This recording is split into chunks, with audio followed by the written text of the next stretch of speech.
Continuación, capítulo 25, número 11, es perfecciones de la persona humana. Si analizamos la persona humana, llegamos a establecer en primer término que tiene una serie de perfecciones que consiste en su unidad, tal como hemos explicado. No obstante el variado contenido de la conciencia en incesante fluir, ese contenido significa cuando lo referimos a un sujeto que es único, el yo ontológico. Por tanto, esta unidad es la primera cualidad de perfección que posee la personalidad metafísica. En segundo término, nos damos cuenta de que la persona humana, considerada en su aspecto metafísico, tiene autonomía ontológica perfecta en su obrar. Es decir, tiene libertad. Es cierto que esta libertad no es absoluta, sino que se da dentro de algunos límites enmarcados precisamente por la naturaleza, a la vez que anímica, corpórea del hombre. Pero esa libertad es lo suficientemente autónoma para sobrar, para que pueda decidir acerca de su propio destino. El hombre es libre para decidir su propio destino y se da cuenta de esa libertad. El hombre tiene pues la autonomía ontológica en el obrar. La libertad del hombre es la segunda de las perfecciones de la persona humana en su aspecto metafísico. En tercer término, encontramos la existencia en la persona humana de un conjunto de tendencias o apetitos innatos a la naturaleza racional de que está compuesta. En todos los seres existe una tendencia innata hacia la consecución de un fin. En el hombre, que es el ser contingente material y espiritual más perfecto, existe la tendencia innata hacia el fin propio de su naturaleza humana. En su aspecto material, el hombre aspira a satisfacer sus necesidades biológicas de conservación y perfeccionamiento, y para ello busca los bienes naturales necesarios para su objeto: alimentos, vestidos, habitaciones. La teología considera que en su aspecto espiritual, como ser anímico, su aspiración es lograr la perfección suprema, es decir, Dios. Si examinamos detenidamente cuáles pueden ser los fines del hombre, el cristianismo considera que, en sentido espiritual, vemos que si lo dividimos en sus partes inteligencia y voluntad, observamos que, tratándose de la inteligencia, la perfección más alta a la que puede aspirar el hombre es la verdad suprema. Las perfecciones de la inteligencia son las verdades. Al llegar a obtener la verdad suprema, significará la perfección suprema del hombre. Ahora bien, la verdad suprema precisamente se da solamente en Dios. Por tanto, el obtener a Dios es el fin supremo del hombre en su aspecto de ser inteligente. Por otra parte, si examinamos al hombre en su aspecto de voluntad, vemos que su voluntad tiende siempre en sentido recto hacia el bien, y esa voluntad irá obteniendo mayor grado de bondad según se vaya acercando más a la bondad suprema. Esa bondad, asimismo, únicamente se da en Dios, y en este otro aspecto obtendrá el hombre su fin supremo al obtener a Dios. Por tanto, en estos dos aspectos del sustrato espiritual de la persona humana encontramos como fin último precisamente la posesión de Dios. Por tanto, esta tercera perfección de la personalidad metafísica, constituida por la tendencia o apetito innato de la naturaleza racional, lo lleva hacia la consecución del fin propio de la naturaleza. 12. Imperfecciones de la persona humana. Pero al lado de esta serie de perfecciones que existen en la persona humana, encontramos una serie de imperfecciones. Esa serie de imperfecciones la constituyen las siguientes características. La primera de ellas es el poseer una inteligencia limitada. Como hemos dicho, nuestra inteligencia lleva dentro de sí el deseo de poseer la verdad, pero le cuesta gran esfuerzo llegar a ella. Con frecuencia equivoca el camino y no llega a obtenerla. Existe un gran número de problemas inasequibles a la inteligencia humana. La historia de la filosofía nos muestra con claridad el poder de la inteligencia del hombre y su esfuerzo, y contaminantemente su imperfección, pues los resultados de los diversos pensadores no pueden ser más heterogéneos porque aunque existen monumentos extraordinarios de sabiduría que consagran la inteligencia de los hombres, en modo alguno podemos decir que hayan llegado a la meta. En segundo término, la persona humana posee una voluntad debilitada.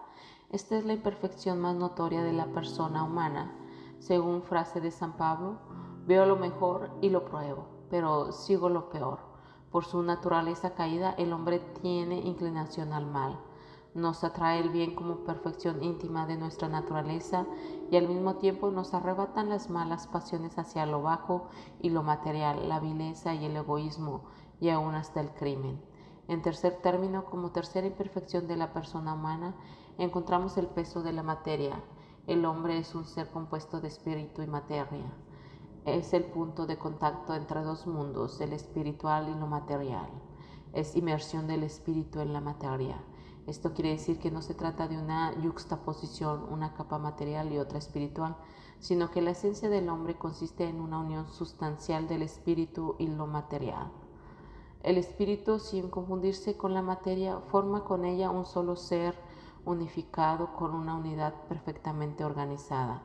Ahora bien, al formar con la materia una unidad, sufre el peso de la materia, el peso de las imperfecciones que tienden nuestros sentidos, padece del limitado alcance de nuestros sentidos como vaya su inteligencia, padece además las pasiones que se derivan de los instintos biológicos que alberga la materia de que se compone la personalidad humana, y en esta forma el peso de la materia arrastra y debilita a su voluntad.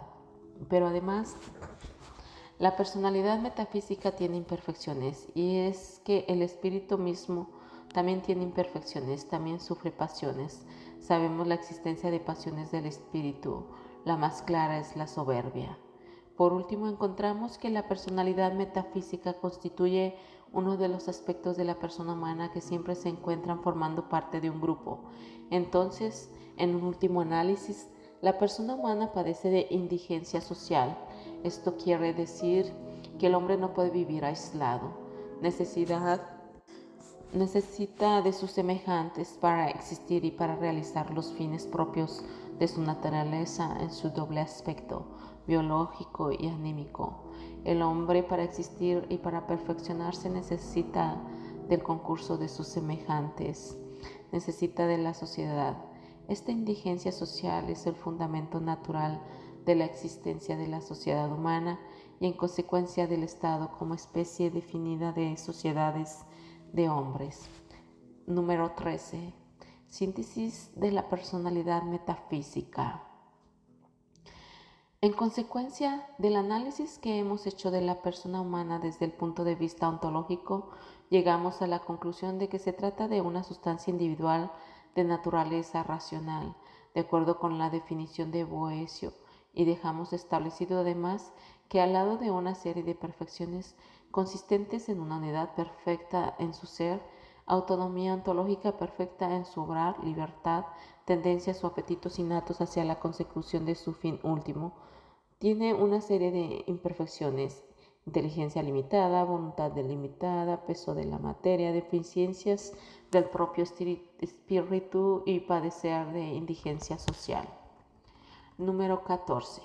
Doble orientación del hombre. Por tanto, en resumen, la persona humana es un ser contingente, creado, que por su libre albedrío participa de una doble orientación, una orientación positiva hacia la perfección integral de su ser racional. Esta orientación en sentido cristiano lo lleva a Dios, y en esta orientación recta consiste su perfección real, su grandeza y su felicidad definitivas. Pero además tiene una orientación negativa que lo dirige hacia la imperfección radical de su ser racional, alejándolo de Dios y cayendo entonces en la mayor miseria o infelicidad.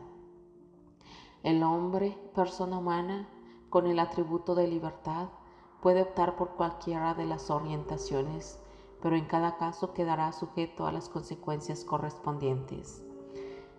Número 15. La personalidad moral.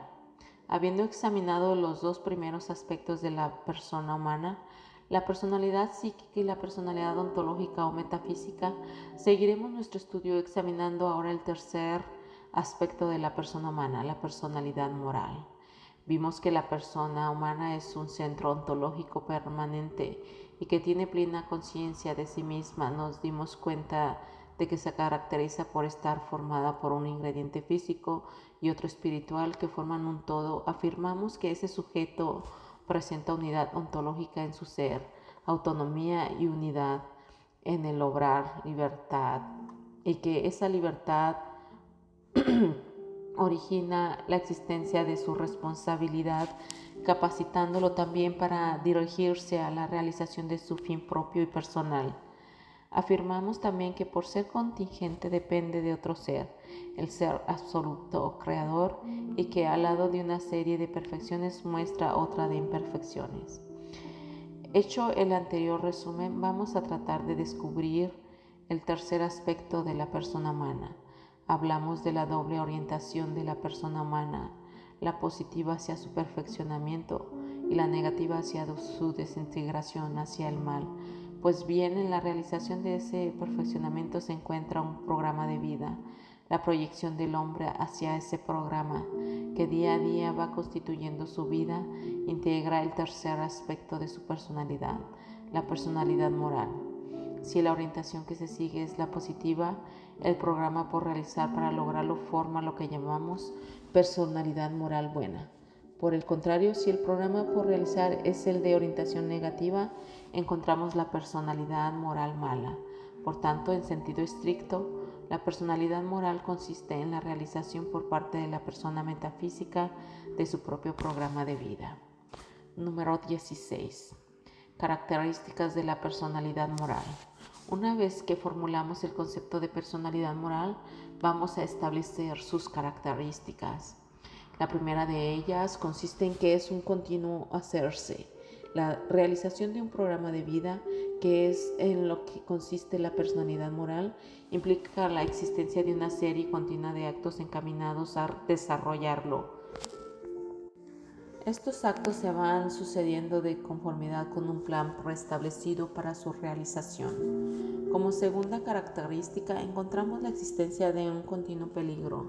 La libertad, la autonomía de la persona humana ocasiona que siempre se encuentre colocada en peligro de desviarse del programa de vida de perfeccionamiento, es decir, puede desviar la tendencia hacia la realización de los fines propios de la persona humana.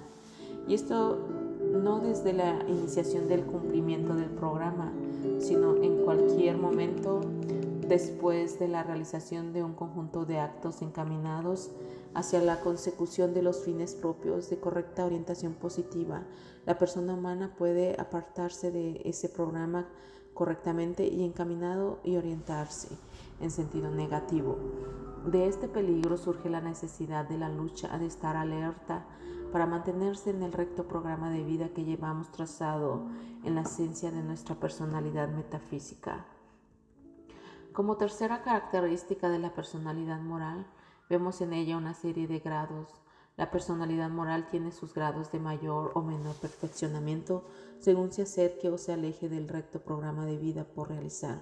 El programa de vida consiste en una serie de actos. La realización de un conjunto de ellos significará un grado en la personalidad moral. La no realización, el desviarse, disminuirá ese grado en la medida en que se aleje de su programa de vida. Por tanto, hay una serie de grados en la realización del programa de vida. Por último, la personalidad moral tiene su acabamiento, es decir, que puede llegar a su meta cuando llega al grado más alto de su perfección, que como hemos establecido es la posesión del bien supremo que es Dios. Cuando la persona humana llegue a este que es su último fin, su grado más alto de perfeccionamiento habrá logrado su meta. Tendrá entonces su acabamiento, tendrá realizado su programa. Número 17. Relación entre la personalidad metafísica y la personalidad moral. Vamos a seguir estudiando la personalidad moral. En primer término, examinaremos la relación que existe entre la personalidad metafísica y la personalidad moral, la liga que hay entre ambos aspectos de la persona humana. Hemos visto que la personalidad metafísica tiene capacidad o libertad para realizar la personalidad moral. Tiene libertad para ir desarrollando la serie de actos que integran su programa de vida, y vimos que esa libertad le permite dirigirse a cualquiera de las orientaciones, la positiva o buena o la negativa o mala. La persona metafísica tiene en sí misma la tendencia innata de realizar su personalidad moral, aunque puede acallar esa tendencia. La relación que existe entre la persona metafísica y la personalidad moral es la del sujeto del programa y el programa mismo que va realizando. Al realizarse la personalidad moral en forma plena, de manera concomitante, perfecciona la personalidad metafísica. Número 18. Doble aspecto de la personalidad moral. Vamos a examinar en segundo término el doble aspecto que presenta la personalidad moral, un aspecto individual y un aspecto social. Número 19. Personalidad moral individual. La personalidad moral individual se entiende como la realización del programa de vida de la misma índole, es decir, la realización del programa propio de una persona concreta. Ese programa tiene por meta el perfeccionamiento del hombre en sentido material y espiritual, y se integra por el conjunto de actos que realiza para lograrlo. La personalidad moral individual presenta las siguientes características. 1. Exige una subordinación de toda la actividad del individuo a la consecución del bien supremo, jerarquizando todos los bienes secundarios entre sí según su mayor o menor relación con el bien supremo. Número 2. No obstante, esa meta final del hombre día tras día realiza actividad para obtener los bienes necesarios al perfeccionamiento individual que le corresponde de acuerdo con su naturaleza espiritual y material. 3. El desarrollo correcto de esa actividad consiste en realizarla dentro de las normas éticas que denotan el camino hacia la verdad y el bien. Siguiente tema, número 20, personalidad moral social. Vamos a ver ahora la personalidad moral social. Este aspecto de la personalidad moral presenta un problema central que consiste en las relaciones entre el individuo y la sociedad.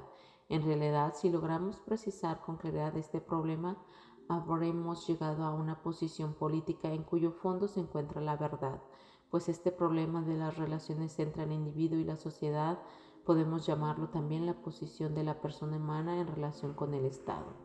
Hemos afirmado que una de las imperfecciones de la persona humana es la indigencia social. El hombre necesita vivir en sociedad, necesita de sus semejantes para existir y para realizar los fines propios de su naturaleza material y anímica.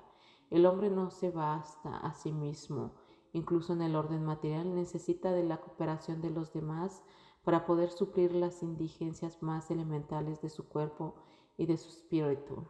Esta vida de relación de la persona humana con sus semejantes constituye también un programa por realizar para lograr el fin propuesto de perfeccionamiento individual y social. Como se proyecta hacia los demás, este nuevo aspecto es el que forma la personalidad moral social. El hombre necesita de la sociedad y de hecho vive en ella, vive asociado. De este hecho de que el hombre vive en sociedad y que necesita de ella, surgen dos grandes problemas derivados de esa situación, problemas derivados de la personalidad moral social. El vivir en sociedad significa que el hombre tendrá relaciones con otros hombres iguales a él, y entonces el primer problema que se deriva de ello será determinar el carácter de las relaciones de los hombres que viven asociados entre sí. En segundo término, el hombre tiene relaciones con la sociedad, con la forma más perfecta de sociedad que es el Estado. Debemos determinar qué carácter deben tener estas relaciones y habremos de responder a las siguientes interrogantes.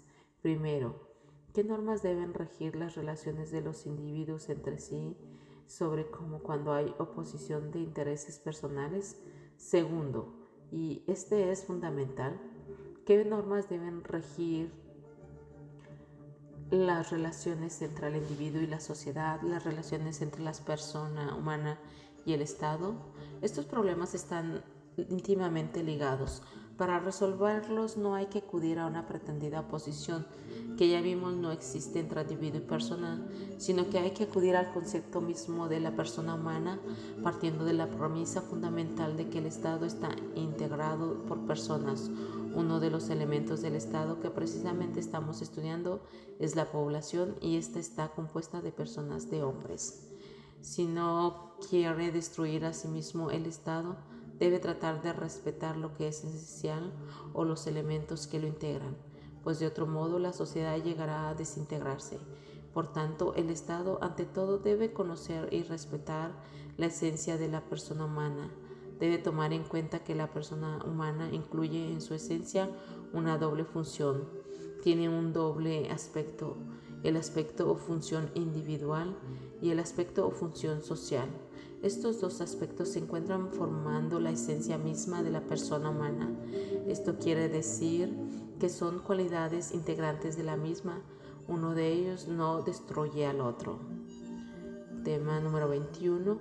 Tarea primordial del hombre.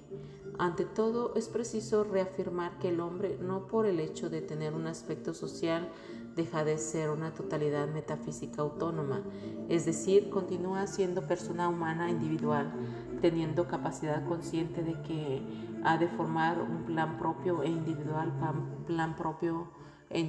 que debe cumplir y del que debe responder personalmente. Es decir, no por el hecho de vivir en sociedad, de encontrarse sumergido dentro del Estado, el hombre puede apartarse del desarrollo íntegro de su personalidad moral individual. El programa de vida que constituye este aspecto de su personalidad significa para él una obligación absoluta y primordial a la que no puede renunciar en manera alguna. Así lo exige la condición misma de la naturaleza. Así establecemos esta primera verdad fundamental. El hombre tiene, en primer término, que realizar hasta su perfección su personalidad moral individual. Por encima de todos los intereses sociales está el desarrollo de su programa de vida que le es peculiar, propio, que es el que le conduce hacia el bien y la verdad. Número 22. El hombre y el Estado. Pero al mismo tiempo, por su indigencia social, el hombre debe desarrollar el otro aspecto de su personalidad moral, el aspecto social, sin el cual no podrá perfeccionar su individualidad. La persona humana no puede abastecer a sí misma en sus apetencias corporales y espirituales. Necesita y reclama el concurso de la sociedad para poder suplir las propias deficiencias en la realización de su programa de vida. Pero en forma concomitante, la sociedad se presenta a la persona humana con la exigencia de la necesidad que tiene de que la persona humana ayude a las otras personas que integran la sociedad para que conjuntamente realicen su programa de vida, del que sabemos cada uno de los miembros de la sociedad posee uno propio que le corresponde como ser humano. La persona pues incluye en su esencia y por lo tanto en todo su ser y en todo su obrar, como en todo lo que le pertenece, una doble función, individual y social. Es necesario no perder nunca de vista esta concepción, pues constituye el fundamento de la verdadera síntesis de los derechos entre el individuo y la sociedad. Es la clave para precisar la posición del hombre ante el Estado. La persona humana aparece exigiendo algo de la sociedad, que supla su indigencia social, pero al mismo tiempo tiene obligaciones respecto de ella, y la sociedad por su parte tiene determinadas obligaciones respecto de la persona humana, pero a la vez tiene derecho a exigir algo de ella. Para poder precisar los principios que coordinen esas relaciones, fijando precisamente los derechos y obligaciones de la persona humana frente a la sociedad, frente al Estado, y del Estado frente a la persona, hay que recurrir a la norma esencial de la ley moral que se encuentra en la naturaleza misma de las cosas y el fin a que éstas se ordenan, a la naturaleza misma de las cosas, porque la manera de obrar se ajusta a la manera de ser, y al fin a que éstas se ordenan, porque éste rige la vida de todos los seres. Por eso hay que examinar la naturaleza y el fin del individuo y la naturaleza y el fin de la sociedad, para precisar lo que en cada caso pueden exigirse mutuamente y delimitarse así la esfera o conjunto de derechos y obligaciones del Estado. Conocemos ya la naturaleza del individuo, la naturaleza de la persona humana en sus aspectos psicológico, metafísico y moral. Sabemos igualmente que su fin supremo es obtener en su plenitud el bien y la verdad, fines absolutos del hombre como persona individual. A estos fines el hombre no puede renunciar y por ello los colocamos en un primer plano. Nos falta, pues, investigar la naturaleza y el fin propios de la sociedad humana. Repetimos que la sociedad tiene sus raíces en la indigencia social de la persona humana, en la suficiencia de las mismas presenta para alcanzar sus fines de manera aislada, al menos con facilidad y seguridad. En forma amplia, podemos definir la sociedad como la unión moral de individuos que tienden hacia su propio fin y que han formado la sociedad precisamente para obtener el bien de cada uno de sus miembros, bien común. Consiste en ayudarse recíprocamente en la obtención del bien particular de cada uno. Es decir, que la función de la sociedad será la de ayudar a cada uno de los individuos poniendo a su alcance los medios para obtener el perfecto desarrollo de la persona humana, de los bienes que le son propios y sobre todo el bien supremo, es decir, el fin último. En consecuencia, la sociedad, en su forma más representativa que es el Estado, debe tomar en cuenta por encima de todo el fin del hombre, la suprema perfección del individuo, y para que éste pueda alcanzarla debe proporcionarle las facilidades suficientes para obtenerlo. Estas facilidades que el Estado debe otorgar a la persona humana son las siguientes. Número 1. Suficiente libertad de acción para que pueda responder de sus actos y tender por sí misma hacia su propio fin.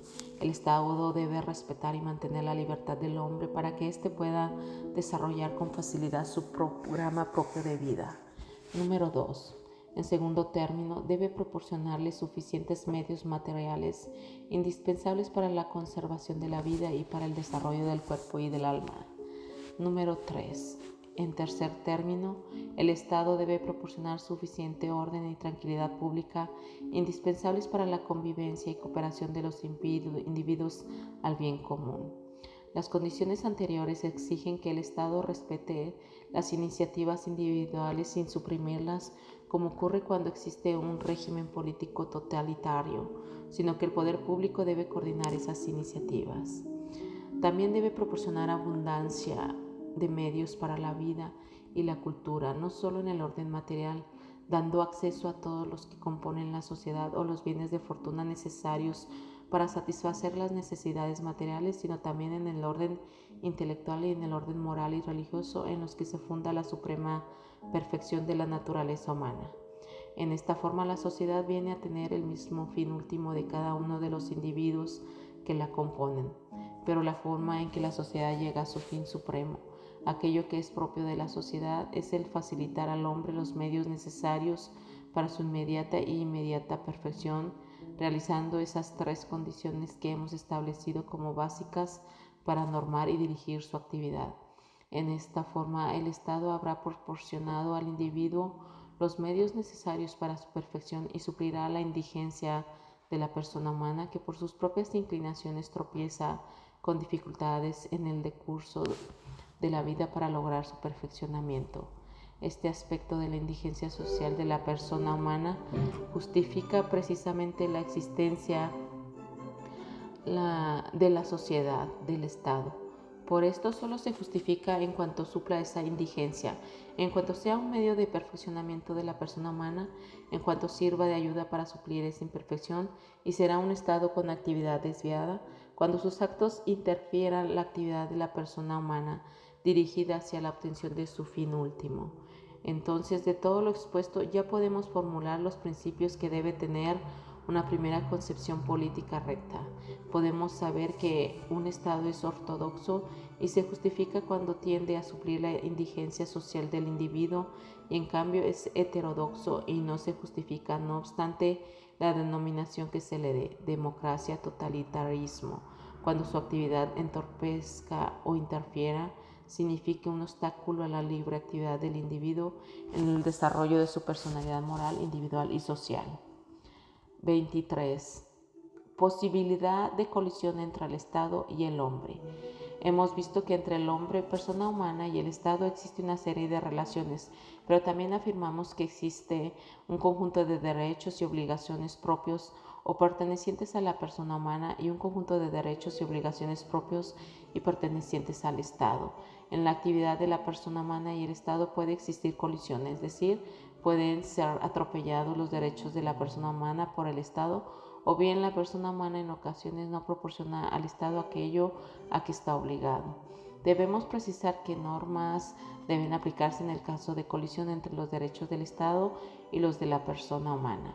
En primer término, debemos establecer que esos choques solo pueden eliminarse en forma teórica, porque en la práctica veremos que esta colisión ocurre con frecuencia, pero hay que advertir que dicho conflicto solo puede existir para quienes tengan la posición que nosotros hemos adoptado, porque el Estado y la persona tienen derechos y deberes recíprocos, pues para la doctrina que afirma que el individuo es para la sociedad en forma absoluta, posición totalitaria, no podrá haber colisión de sus derechos con la sociedad, puesto que siempre quedarán los derechos de la persona subordinados a los del Estado y viceversa, puesto que si se afirma que la persona es lo que vale en forma exclusiva, siempre se sacrificarán los derechos de la sociedad para favorecer los del hombre, según pretende el individualismo exagerado.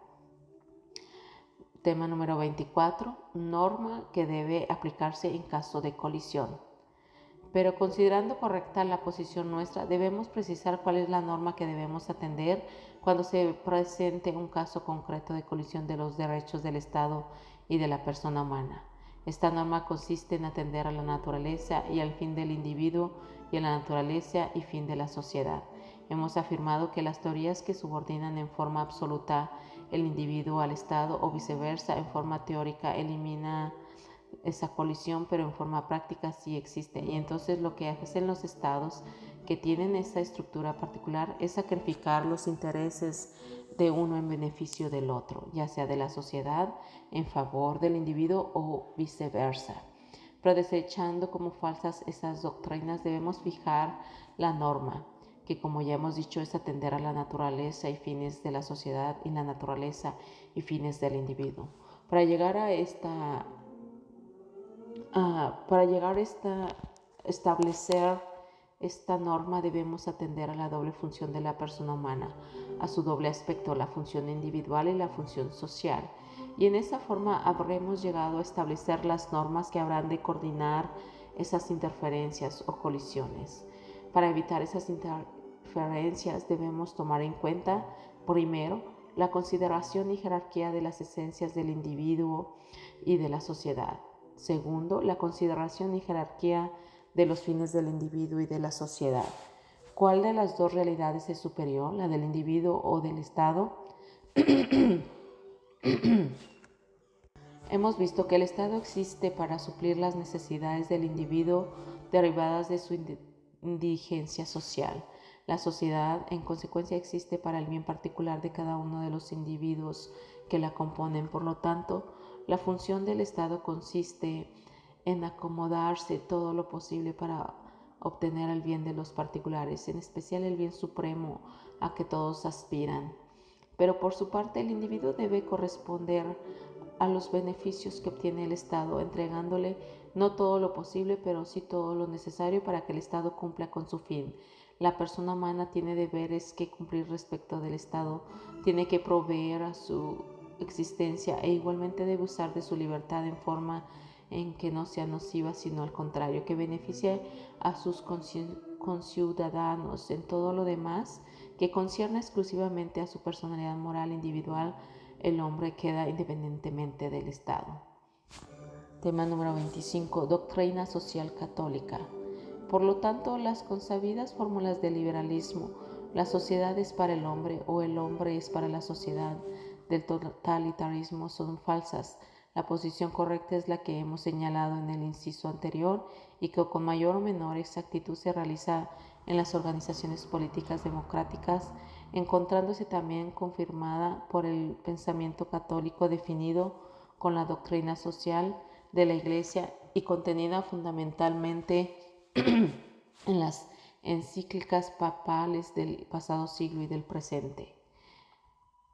Papa Pío XI dice en su encíclica Divina Redemptoris: tanto el hombre como la sociedad civil tienen su origen en el Creador y están por él mutuamente ordenados el uno al otro, de modo que ninguno de los dos puede eximirse de los deberes correlativos ni negar o menoscabar sus respectivos derechos.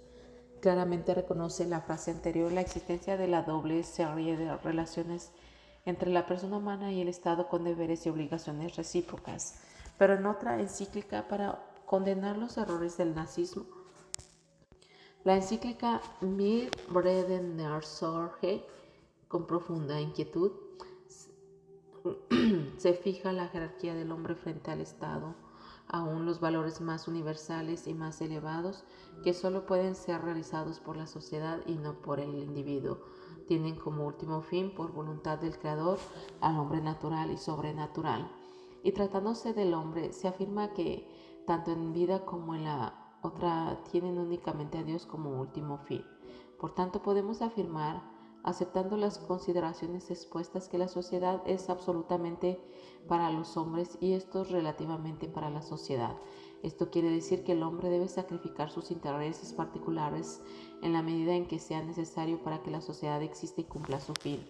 La sociedad viene a ser como un árbol de cuyos frutos necesita el hombre.